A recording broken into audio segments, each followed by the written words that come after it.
بسم اللہ الرحمن الرحیم ایاک نعبد و ایاک نستعین۔ میرے پاکستانیوں، جب میں سمجھتا ہوں کہ یہ اب حکومت کامیاب ہوگی سائفر کو دبانے کے لیے، کیونکہ سائفر کے اندر ایک ایسی چیز ہے جو ڈائریکٹلی یہ جو لوگ اس وقت حکومت کر رہے ہیں اور ان کے پیچھے جو سہولت کار تھا، یہ تو ڈائریکٹلی ان کے اوپر آتا ہے کہ انہوں نے ایک سازش کر کے ایک الیکٹڈ حکومت گرائی، لیکن یہ خود ہی اپنے پیر پہ کلہاڑی مارنے کے لیے ماہر ہیں۔ اتنا ان کو خوف ہے کہ عمران خان کسی طرح الیکشن سے باہر کیا جائے، کیونکہ ڈر لگا ہوا ہے کہ الیکشن میں آ گیا تو ہار جائیں گے، تو ان کی پوری کوشش ہوتی ہے کہ کوئی موقع نہ جائے کہ کسی طرح اس کو ڈسکوالیفائی کرے، جیل میں ڈالے۔ یہ کوئی 14 مہینے سے یہ لگے ہوئے ہیں۔ پہلے اس سے میں صرف اعظم خان کے اوپر بات کرنا چاہتا ہوں۔ جس اعظم خان کو میں جانتا ہوں وہ ایماندار آدمی ہے، قابل آدمی ہے، اور جس طرح کی باتیں میں نے پڑھی ہیں سائفر میں وہ کہہ نہیں سکتا۔ جب تک میں اعظم خان کے منہ سے نہیں سنوں گا میں مانوں گا نہیں، کیونکہ اس میں یہ کئی باتیں حقیقت کے ساتھ نہیں ہیں، یا تو زبردستی سے اسے کروایا گیا ہے، کیونکہ زبردستی تو اس وقت ساری 2 پارٹیز بنا دی ہیں۔ زبردستی میں لوگوں کے اوپر بندوق رکھ کے کہ جی آپ اس پارٹی پہ جائیں، اور بندوق کر کے دوسری پارٹی میں جائیں، ان کے ہی بیچاروں کا بیڑا غرق کر کے رکھ دیا اس میں۔ اور پھر جو ہمارے لوگوں کو جو زور ڈالا ہوا ہے پارٹی چھوڑو، بیچارے جیلوں میں ہمارے لوگ پڑے ہیں، عورتیں پڑی ہوئی ہیں، ان کو بس صرف کہیں کہ جی آپ عمران خان کے خلاف وعدہ معاف گواہ بن جائیں، یہ وہ بنتے ہیں تو آپ چھٹ جائیں گے، اور یا پھر کہ جناب آپ کھڑے ہو کے جا کے وہ ٹی وی پہ کہیں میں پارٹی چھوڑ رہا ہوں۔ یہ اس طرح کی اس وقت جو ہم تماشا دیکھ رہے ہیں وہ اس طرح کا چل رہا ہے، تو میں نہیں مانتا کہ اعظم خان نے کئی باتیں اس میں سے کہی ہیں اور کئی سچ بھی ہیں، لیکن سائفر تھا کیا؟ 6 مارچ کو 2022 6 مارچ میٹنگ ہوتی ہے۔ پاکستان کا ایمبیسڈر اسد مجید اور امریکہ کا جو under secretary of state Donald Lu, Washington میں میٹنگ ہوتی ہے، آفیشیل میٹنگ ہوتی ہے۔ آفیشیل میٹنگ کا مطلب کہ دونوں طرف نوٹ لے رہے ہوتے ہیں اس میٹنگ کے۔ اس میٹنگ کے بعد ایک سائفر کا مطلب ہوتا ہے ایک خفیہ ایک کوڈ کے اندر میسج بھیجی جاتی ہے، جو کہ ساری دنیا میں آپ کے جو ہمارے جو ایمبیسڈرز ہوتے ہیں وہ ساری دنیا میں ہر ملک کے ایمبیسڈر اپنے فارن آفس کو خفیہ میسیجز بھیجتے ہیں، جس کو سائفر کہتے ہیں۔ وہ سائفر آتا ہے پاکستان، اور وہ میں جب پڑھتا ہوں تو اس میں کیا لکھا ہوتا ہے؟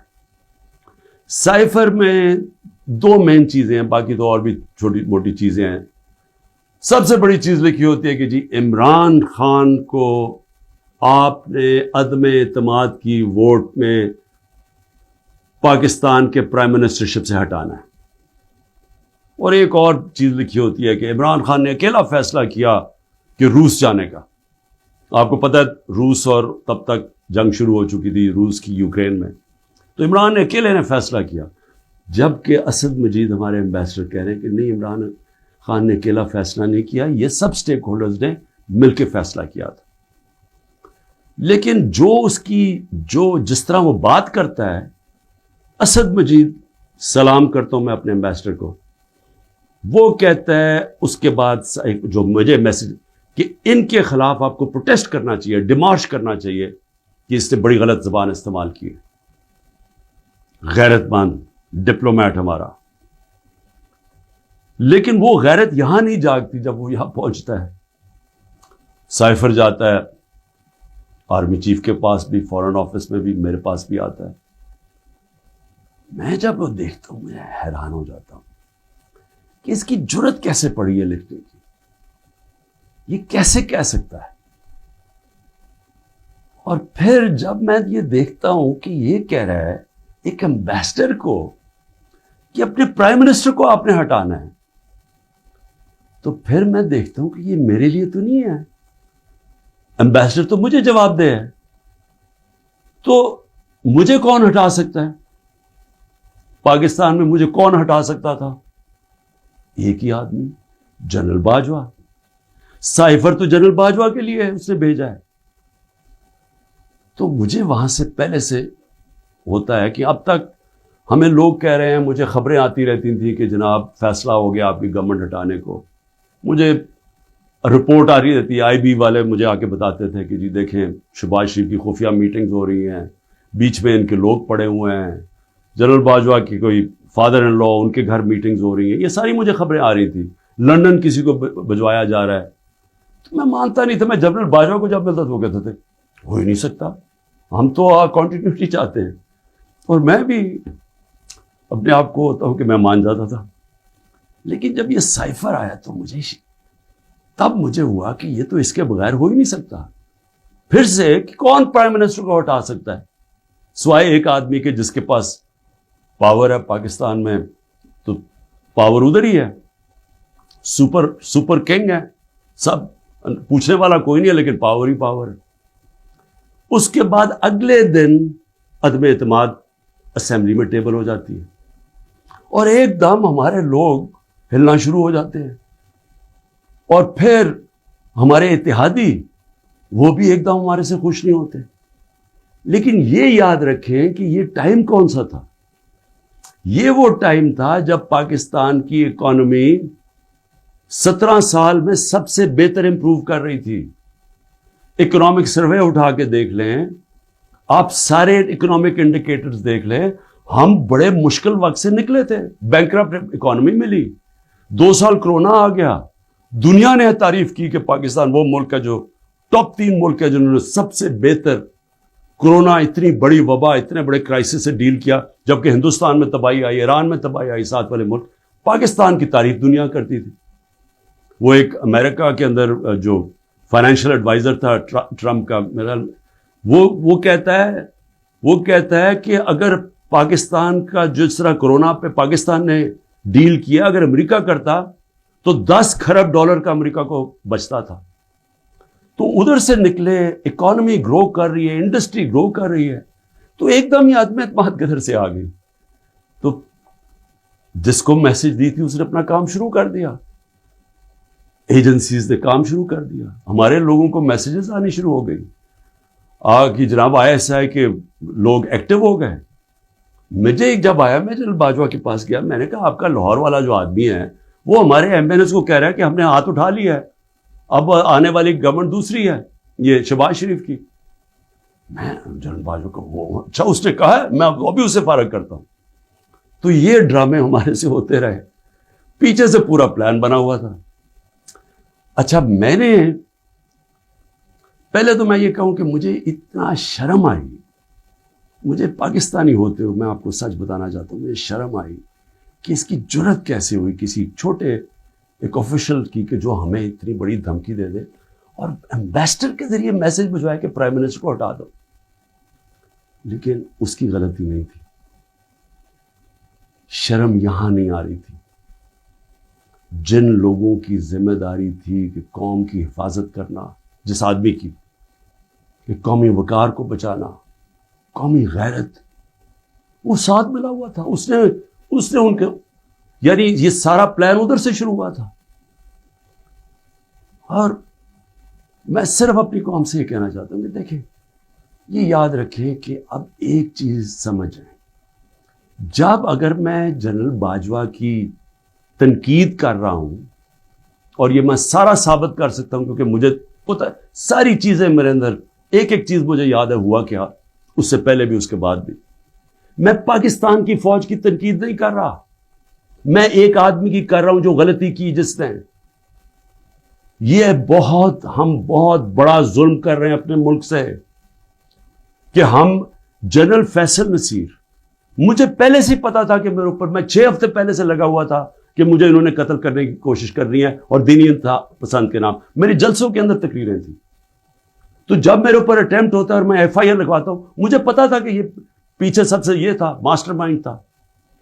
اپنی FIR نہیں کٹوا سکا. جب JIT کے اندر یہ ثابت ہو گیا کہ ایک نے 3 شوٹر تھے, تو جو سارا حکومت کا جو انہوں نے کوشش کر رہے تھے کہنے کی جی دینی انتہا پسند ہے, وہ جب سارا وہ ان کا نیریٹو ہی ختم ہو جاتا ہے, تو انہوں نے JIT کو سیبوٹاج کیا. اور پھر میرے اوپر غداری کا پرچہ کر دیا ہے کہ جنرل فیصل نصیر کو میں نے ڈرٹی ہیری کیوں کہا, سائیکوپیتھ کیوں کہا, میرے اوپر غداری کا پرچہ لگ جاتا. میں پھر سے کہتا ہوں کہ اگر ہم نے یہ کرنا ہے اپنے ملک کے ساتھ کہ کسی ادارے کو اگر میں کسی جج کی بات کروں گا تو میں ساری جوڈیشری کے خلاف ہو گیا، اس کا مطلب کیا؟ میں پولیس کے خلاف کروں گا تو ساری پولیس کو میں نے برا بھلا کہہ دیا. یہ تو ہم اپنے ملک کو تباہ کر رہے ہیں. یہ پلیز میری قوم آپ یہ سمجھ جائیں ایک بات، اگر معاشرے سے آپ تنقید ختم کرتے ہیں، آپ معاشرے کی قبر کھود دیتے ہیں. کیونکہ اصلاحات ہوتی کیسے ہے؟ انکوائری کیوں ہوتی ہے؟ حمود الرحمان انکوائری، جب ہمارا ملک ٹوٹا، ایسٹ پاکستان ٹوٹا، تو جب وہ انکوائری ہوئی، اگر اس کے اوپر عمل ہوتا کہ یہ ہم نے غلطیاں کی ہیں، اپنی اصلاحات کرتے، تو اس کے بعد پاکستان بڑی غلطیوں سے بچ جاتا. لیکن جرت ہی نہیں تھی فیس کرنے کی تنقید. ہم نے وہ اتنا بڑا ظلم کیا کہ 25 سال کے بعد وہ کدھر نکلی؟ حمود الرحمان ہندوستان کے اندر. اب جب یہ ہوا، میں کہتا گیا، میں نے ساروں کو کہا کہ اتنا بڑا ظلم ہو رہا ہے تو اس کے اوپر انکوائری ہو. میں نے چیف جسٹس صاحب کو میں نے وہ سائفر بھیجا کہ جی اس کے اوپر انکوائری کروائیں. نیشنل سیکیورٹی کاؤنسل کے سامنے رکھا. نیشنل سیکیورٹی کاؤنسل کے سامنے 30 مارچ کو میں نے رکھا کہ جی یہ ہے، سارے آرمی چیفز بیٹھے ہوئے تھے، سروس چیفز بیٹھے ہوئے تھے، سب کے سامنے رکھا کہ یہ اس نے لکھا ہے اور آپ کا ایمبیسڈر کہہ رہا ہے کہ ان کو پروٹیسٹ کرو کہ یہ کسی کی جرت نہیں ہونی چاہیے اس طرح کا، کسی بھی ایک ملک کو، آزاد ملک کو اس طرح کا زبان استعمال کرنی. انہوں نے کہا جی ہاں مداخلت تو ہوئی ہے، تنقید کی، امریکہ کو پروٹیسٹ بھی کیا نیشنل سیکیورٹی کاؤنسل نے 30 مارچ کو. میں نے پارلیمنٹ میں لے کے گیا کہ ان کیمرہ میٹنگ کروائی. میں نے کہا ان کے سامنے رکھو. اپوزیشن کو لیڈر ہی نہیں آیا اس میٹنگ پہ. شہباز شریف، آصف زرداری، انہوں نے بائیکاٹ کر دی. کیوں کی؟ کیونکہ ملے ہوئے تھے ساتھ، یہ اس کا حصہ تھے، یہ سازش کا حصہ تھے. کیونکہ کیا یہ پاکستان کے پرائم منسٹر کے خلاف ایک آدمی کہہ رہا ہے کہ اس کو ہٹاؤ، تو کیا یہ عمران خان چھوڑیں کسی بھی ملک کو اجازت دیتا ہے ایسے؟ کیا ایران کے اندر کسی کی جرت ہے کہ ان کے ایمبیسڈر کو کہے کہ جا کے اپنے پریزیڈنٹ کو ہٹا دے؟ یا ہندوستان میں کسی کی جرت ہے کہ کہے کہ یہ ایمبیسڈر کہے کہ جی نریندر مودی کو ہٹا دے؟ قومی غیرت ہوتی ہے، قومیں غیرت کے اوپر کھڑی ہوتی ہیں، قوم غیرت سٹینڈ لیتی ہیں، مشکل وقت گزارتی ہیں اور مضبوط ہو جاتی ہیں. دنیا ان کی عزت کرتا ہے، دنیا اس قوم کی عزت کرتا ہے جو اپنی عزت کرتی ہے. جب ایک عام آفیشل اس طرح کا سٹیٹمنٹ دے اور میں اس کے اوپر کچھ ہو ہی نہ، یعنی نیشنل سیکیورٹی کاؤنسل میں حیران ہو گیا کہ صرف جی ہم ڈیمارش کرتے ہیں. آپ انکوائری کرنی چاہیے تھی، پوچھنا چاہیے تھا، لکھنا چاہیے تھا کہ اس نے کیوں یہ کہا. اور انکوائری جب ہونی تھی تو ایک آدمی نے سامنے آ جانا تھا، جنرل باجوہ نے. مسلسل یہ جناب ان کی میٹنگز ہوتی تھیں، ان کی وہ چارج افیئر سے ملتے تھے. کیا ISI کو نہیں پتا تھا کہ پچھلے 3 مہینے کے اندر ہمارے پارلیمنٹیرینز، ہمارے PTI کے بیک بینچرز اور یہ اپوزیشن لیڈر سے بار بار امریکن ایمبیسی میں جا رہے تھے. ارشد شریف نے پورا پروگرام کیا، بتایا کہ کون سے دن کون سے لوگ گئے. راجہ ریاض کا بتایا گیا. کیا راجہ ریاض میں فورن پالیسی ڈسکس کرنے گیا تھا؟ جو سب سے پہلے بھاگے وہ امریکن ایمبیسی جا رہے تھے. کیا ان کو نہیں پتا تھا؟ اس کے حصہ تھے. سازش ہو رہی تھی کسی طرح عمران خان کو راستے سے ہٹایا جائے، تب پلان بنا. اور مجھے اتنے افسوس سے کہنا پڑتا ہے کہ کسی کو جو بھی لوگ یہ دیکھ رہے تھے کہ میں سوچا کہ کیا ان کو کوئی ان کو نہیں ہے کہ پاکستان ایک بڑی خواب کا نام تھا. پاکستان کا مطلب کیا؟ لا الہ الا اللہ. میرے اپنے کے لوگ کہہ رہے ہیں عمران صاحب یہ آپ سائفر نہ اٹھائیں پبلک میں، امریکی ناراض ہو جائیں گے. میں پبلک میں جا کے میں کیوں پبلک کو بتایا؟ میں اپنی قوم کو بتانا چاہتا تھا، کیونکہ قوم غیرت مند ہے، قوم کھڑی ہو گئی ساتھ. یہ سیاسی طور پہ نہیں میں کر رہا، میں ایک وہ پاکستانی ہوں جو اس ملک کے جو خواب تھا میں اس میں بلیو کرتا ہوں کہ لا الہ الا اللہ، کوئی نہیں ہے خدا سوائے اللہ کے، میں کوئی کسی کی غلامی نہیں کرنے کے لیے تیار۔ اور میں آپ کو یہ امریکہ کا بھی بتا دوں، دیکھیں امریکہ کی ایک بات سمجھ ہے، امریکہ جو ہے وہ اپنے مفاد کے لیے فیصلے کرتا ہے، وہ دوستیاں نہیں نبھاتا، امریکہ اپنے انٹرسٹ کو پروٹیکٹ کرتا ہے۔ ہمارا کام ہے ہم اپنے انٹرسٹ پروٹیکٹ کریں۔ جب وار آن ٹیرر میں نے مخالفت کی کہ ہمیں امریکہ کی جنگ میں نہیں شامل ہونا چاہیے، اٹھا لے میری سٹیٹمنٹس، میں ہر بار کہتا رہا کہ یہ ہماری جنگ نہیں ہے۔ میں کیوں کہہ رہا تھا؟ میں اپنے لوگوں کے لیے کہہ رہا تھا۔ مجھے امریکہ نے باہر اینٹی امریکن کہنا شروع کر دیا، پاکستان میں مجھے انہوں نے طالبان خان کہنا شروع کر دیا کہ جی دیکھیں ہماری اپنی گورنمنٹ مجھے، یعنی ہمارا جو اس وقت جنرل مشرف نے کہا جی یہ تو داڑھی کے بغیر دہشت گرد ہے۔ میرا کیا مقصد تھا کہ آپ نے 80 کی دہائی میں لوگوں کو کہا کہ جب بھی فورن آکوپیشن ہو، یعنی کہ کوئی دوسرا افغانستان کے اوپر باہر سے روس نے قبضہ کیا ہوا ہے تو وہ جہاد ہے، اور جب امریکہ قبضہ کرتا ہے آپ کہتے ہیں ہم دہشت گردی ہے۔ میں ان کو سمجھا رہا تھا کہ اس کا فال آؤٹ آئے گا پاکستان کے اوپر، 80,000 پاکستانی مار گئے، پتہ نہیں کتنے 100 ارب ڈالر سے زیادہ ملک کو نقصان ہوا، لیکن اس سے زیادہ جو دنیا میں ہم بدنام ہوئے، ساری دنیا میں ہمارا مذاق، ہمیں کہا گیا جی سب سے خطرناک ملک ہے پاکستانی دہشت گرد۔ پاکستانیوں سے جو دنیا میں ہوا، ہرا پاسپورٹ دے کے لیدر لائن میں کھڑا کر دیتے تھے، کتنے پاکستانیوں کو باہر سے ڈپورٹ کر دیتے تھے۔ پوچھیں بیرون ملک پاکستانیوں سے ان کے اوپر کیا گزری ہے۔ اور مجھے جی عمران خان طالبان خان ہے جی، یہ جی دہشت گردی کے ساتھ ہے۔ اور یہ بھی میں اب آپ کو بتاؤں کہ یہ جو تھا یہ کیوں میرے خلاف کیس بلڈ اپ ہوا۔ جنرل باجوہ نے کیوں کہا کہ جی یہ ہم جب روس سے واپس آئے، اچھا اب روس کیا ہے ذرا سننے والے، اس میں سائفر پہ کیا لکھا کہ عمران خان خود روس کیا ہے۔ کہ میں عمران خان نے خود روس کیوں جانا تھا؟ فورن آفس نے مجھے کہا، بیٹھ کے مشاورت ہوئی، ہم نے سارے پاکستان کے ایکس فورن سیکرٹریز کو بلایا، سب نے کہا کہ آپ کا رشیا جانا بہت ضروری ہے، ہمیں اپنے تعلقات ٹھیک کرنے چاہیے۔ پھر ہمیں 20 لاکھ ٹن گندم چاہیے تھی ان سے، وہ ہم بات کرنا چاہتے تھے، کنسیشن میں تھے۔ اس کے بعد جب ٹینشن ہوئی یوکرین سے تو تیل کی قیمتیں آسمانوں پہ چلی گئیں، کموڈیٹی سپر سائیکل آ گیا۔ انہوں نے کہا کہ آپ وہاں جا کے تو ان سے نیگوشیٹ کریں سستا تیل۔ تو سارا سٹیک ہولڈرز کے ساتھ کہ جتنے بھی تھے انہوں نے پورا پلان کیا، ہم ٹرپ پہ جانے لگے۔ شام کو ٹینشن بڑھ گئی روس کی اور یوکرین کی۔ میں نے جانے سے پہلے جنرل باجوہ سے پوچھا کہ کیا مجھے جانا چاہیے یا نہیں۔ انہوں نے کہا ہم سب بیٹھے ہوئے ہیں، ہمارے خیال میں آپ کو جانا چاہیے۔ تو سب سے پوچھ کے میں روس گیا، میں اپنی ذات کے لیے تو نہیں گیا۔ تو واپس آیا تو جناب جنرل باجوہ نے اس کے 2 دن بعد کہ جی مذمت کرو کہ جو روس چلا گیا وہاں۔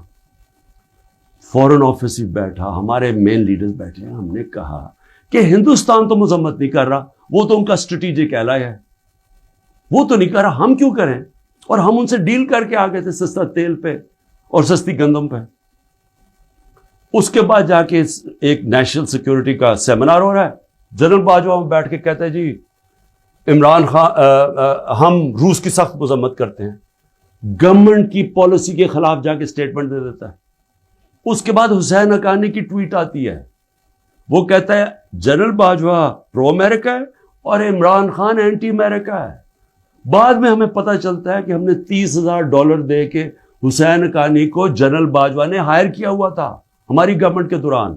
وہ بعد میں جب ان کا فیرا، ان کا ایک ادارہ ہوتا ہے جو آپ کو رجسٹر کرنا پڑتا ہے لابیز کو، اس میں پتہ چلتا ہے بعد میں ہمیں۔ تو میرا اپنا ہی آرمی چیف میرے خلاف لابی کر رہا تھا، ان کو بتا رہا تھا میں کتنا برا ہوں۔ میں صرف آج یہ کہنا چاہتا ہوں کہ دیکھیں میرے پاکستانیوں، جو جدھر آج ہم کھڑے ہیں، ہمیں پہلے فیصلہ کرنا چاہیے کہ کیا ہم نے بیکاریوں کی طرح، ایک چونٹیوں کی طرح باقی زندگی گزارنی ہے پاکستانی ہوتے ہوئے؟ جس طرح ہم جا رہے ہیں تو کوئی مستقبل نہیں ہے۔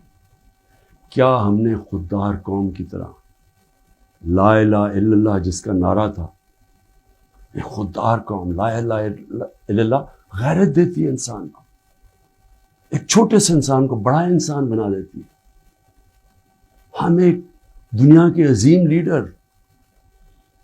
محمد مصطفیٰ صلی اللہ علیہ وسلم، جنہوں نے جب مسلمان کمزور بھی تھے تو انہوں نے 2 سپر پاورز کے سربراہ کو خط لکھا کہ میں اللہ کا پیغام لے کے آیا ہوں، اس پہ چلو گے تو تمہاری بہتری ہے۔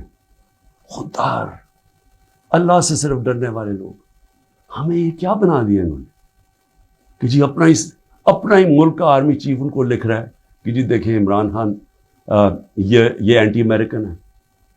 تو میں اپنی قوم سے آخر میں کہنا چاہتا ہوں کہ دیکھیں ہو کیا رہا ہے پاکستان میں، ایک ہی چیز ہو رہی ہے، سب کچھ، کوئی فکر نہیں ہے ملک کدھر جا رہا ہے، کوئی اس وقت فکر نہیں کہ ملک کے سارے ادارے تباہ ہو رہے ہیں، سارا صرف ایک 1 پوائنٹ ایجنڈا ہے کہ عمران خان کو کس طرح ڈسکوالیفائی کرنا اور جیل میں ڈالنا ہے، یہ ایجنڈا ہے۔ اس کے اندر یہ سائفر بھی آ گیا، یہ نہیں ان کو پتا کہ سائفر میں ان کی تباہی ہے، کیونکہ یہ سب ملوث تھے اس میں، یہ شہباز شریف بھی تھا، زرداری بھی تھا، ساروں کو پتا تھا سائفر کا، سارے میٹنگز کر رہے تھے امریکنوں کے ساتھ۔ اور اس کے اندر جو جنرل باجوہ کا رول ہے وہ سب کے سامنے آئے گا کہ انہوں نے کیا رول تھا اس کا، اور کیسے ایک حکومت جو اتنے سالوں کے بعد صحیح پرفارم کر رہی تھی، جو اکانومی ہماری آگے جا رہی تھی، اس کو گرا کے ایک وہ چوروں کو اوپر لے کے آئے ہیں جو 30 سال ملک کو چوری کر رہے تھے، لوٹ رہے تھے، جو 30 سال ملک کو، جو خود جنرل باجوہ ہمیں بتاتے تھے، جو ملک کی اسٹیبلشمنٹ جن کی چوریوں کی بتاتی تھی، جو ایک دوسری کی چوریوں کا بتاتے تھے، جن کی انٹرنیشنل دنیا میں ان کی چوریوں کے اخباروں میں اور کتابوں میں جن کا نام آتا تھا، ان کو لا کے اوپر بٹھا دیا۔ انکوائری سب سے بڑی یہ ہونی چاہیے سائفر کے اوپر جو ایف آئی اے نہیں کر سکتی، اگر صحیح انکوائری کروانی ہے تاکہ ہم آگے یہ غلطیاں نہ کریں، تو انکوائری یہ ہونی چاہیے کہ یہ سازش میں کون کون شریک تھا کہ گورنمنٹ گرا کے ایک ملک کی اکانومی کی تباہ کیا، آج پاکستان کو گھٹنوں پہ رکھ دیا۔ آج اگر ہم ان کی مدد نہ کرتے اور آئی ایم ایف سے نہ کہتے کہ آپ کی سٹینڈ بائی ایگریمنٹ کے ہم ساتھ ہیں، تو پاکستان ڈیفالٹ کر گیا تھا۔ ڈیفالٹ کرنے کا مطلب کہ آج لوگوں کا معاشی قتل ہو جانا تھا، جو ہو چکا ہے، اس سے دگنی مہنگائی ہو جانی تھی، بے روزگاری یعنی سارا جو ہماری باہر سے فائنینسنگ ختم ہو جانی تھی، جو آگے آج ہی برے حالات ہیں، اس سے دگنے ہو جانے تھے۔ کون ذمہ دار ہے اس کا؟ انکوائری یہ ہونی چاہیے کہ کس نے کیا، کس پلیئر نے کیا کیا رول پلے کیا، یہ انکوائری ہونی چاہیے۔ اور اس کے اندر یہ ایف آئی اے جو کہ شہباز شریف نے اپنے اوپر نوکر بٹھا دیے ہیں، یہ انکوائری نہیں کر سکتے۔ اور میں جو آخر میں بتانا چاہتا ہوں کہ جو کوششیں ہو رہی ہیں، کوشش کیا ہو رہی ہے؟ ہر چیز کرتے ہیں وہ فیل ہو جاتی ہے، کیونکہ اللہ حق ہے۔ توشہ خانہ کے اندر کیا چیز ہے جی؟ عمران خان نے ان کو کہا کہ جو توشہ خانہ میں ابھی بھی لوگ بیٹھے ہوئے ہیں جن کا کام ہے اسیس کرنا کہ ایک جب آپ کو تحفہ ملتا ہے اس کی کیا قیمت ہے، میں نے ان کو کہا کہ کم قیمت دکھاؤ، اور آپ وعدہ معاف گواہ ڈھونڈ رہے ہیں کہ کوئی جا کے بتائے کہ عمران خان نے ہمیں کہا تھا قیمت کم دکھائیں۔ اور اس کے علاوہ القادر یونیورسٹی، یعنی یہ سوچیں کہ ایک یونیورسٹی بنتی ہے جو سیرت نبی پڑھانے کے لیے، تاکہ لوگوں کا کردار ہم ٹھیک کریں، کیریکٹر بلڈنگ کریں، بتائیں کہ ہمارے جو بڑے بڑے صوفی تھے یہاں جن کی وجہ سے اسلام پھیلا، ان کی پیغام کیا تھا، نئے لیڈرشپ پروڈیوس کریں جو کہ سیرت نبی پہ ہوں، اور پھر مفت تعلیم ملے، ٹیکنالوجی بھی پڑھائی جائے لیکن مفت تعلیم۔ اس وقت سارے جو پڑھ رہے ہیں وہ ہیں جو کہ غریب گھرانوں کے اسٹوڈنٹس ہیں، مفت پڑھ رہے ہیں وہاں۔ یہ جناب عمران خان نے جرم کیا ہے کہ جی القادر یونیورسٹی بنا دی، جو ذاتی فائدہ ہو گیا مجھے، جس طرح کہ مجھے اس سے کوئی آمدنی آ رہی ہے، جس طرح شوکت خانم سے ہی آ رہی ہے یا نمل یونیورسٹی سے۔ اور پھر میرے اوپر پہلے ظلم کیا جاتا ہے اور میرے اوپر ہی کیسز کر دیتے ہیں۔ 9 مئی کو سپریم کورٹ کہتا ہے کہ عمران خان کے اوپر غیر آئینی اور غیر قانونی واردات کی گئی، مجھے وہاں سے اغوا کیا گیا، جو کمانڈوز مجھے وہاں سے لے کے گئے. سپریم کورٹ کا ورڈکٹ ہے. اور جس طرح مجھے ذلیل کیا، لوگوں کو مارا، ڈنڈے مارے، وکیلوں کو مارا، اس کے بعد ساری دنیا میں خبر دیکھا کہ مجھے ایک مجرم کی طرح پکڑ کے لے کے جا رہے ہیں. تو میرے اوپر 30 کیس ہو جاتے ہیں. جب میں 4 دن بند ہوتا ہوں اندر، جب جیل کے اندر، تو 30 کیس میرے اوپر ہو جاتا ہے کہ جی میری وجہ سے وہ جو رد عمل آیا. اور رد عمل نہیں آنا تھا کہ جب آپ ناانصافی کرتے ہیں، جو سپریم کورٹ کہتا ہے ناانصافی ہے، وہ جو بچارے نکلتے ہیں پرامن مظاہرے کرنے کے لیے، جو 27 سال سے ہم نے کیے ہیں، ان کے اوپر گولیاں چلاتے ہیں. 25 لوگ ہیں جن کو انہوں نے شہید کیا ہے. 16 کے پاس ہمارے پاس ڈیٹس ہیں، 9 غائب ہیں ابھی. 3 لوگوں کی ٹانگیں کٹتی ہیں. ایک آدمی پیرالائزڈ ہے اس وقت، کمر پہ گولی لگتی ہے. اور یہ کیا کرتے ہیں اوپر سے؟ انہی کے اوپر کیس بنا دیتے ہیں. ساری دنیا کے اندر اب جب ایک کوئی پولیس کی گولی لگی تھی نا، ایک فرانس کے اندر، 4 دن سارے فرانس میں آگ لگی، 100 بلڈنگز اور گاڑیاں جلا دی لوگوں نے.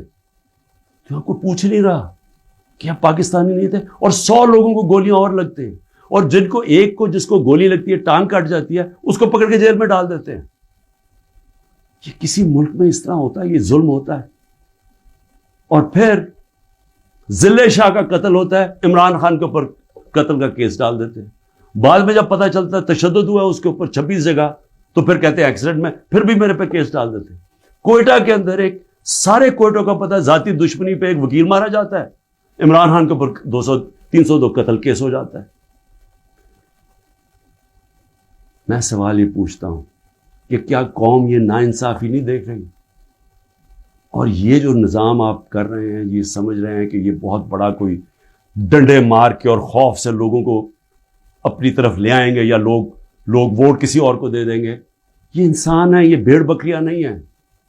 اور اس کے اوپر، اس نظام کے اوپر جو حضرت علی کا قول ہے وہ غور سے سن لیں. کفر کا نظام چل جائے گا، لیکن ظلم اور ناانصافی کا نظام نہیں چل سکتا. حکومتیں چلتی ہیں اخلاقی قوت پہ. ڈنڈے مار کے جانور چلتے ہیں، ڈنڈے مار کے نہیں چلوا سکتے آپ لوگوں کو. لوگوں کو اگر آپ یہ سمجھتے ہیں کہ اس کی ظلم کی وجہ سے یہ چوروں کو تسلیم کر لے گی قوم، جو 30 سال سے ملک کو لوٹ رہے ہیں، جن کے پیسے باہر پڑے ہیں، جن کی سارا یہ جیسے انہوں نے اقتدار سے لے کے پھر باہر بھاگ جانا ہے، تو اگر یہ سمجھتے ہیں کہ لوگ اس خوف کی وجہ سے ان کو تسلیم کر جائیں گے، مجھے ترس آ رہا ہے ان لوگوں کے اوپر جن کی یہ سوچ ہے. پاکستان زندہ باد.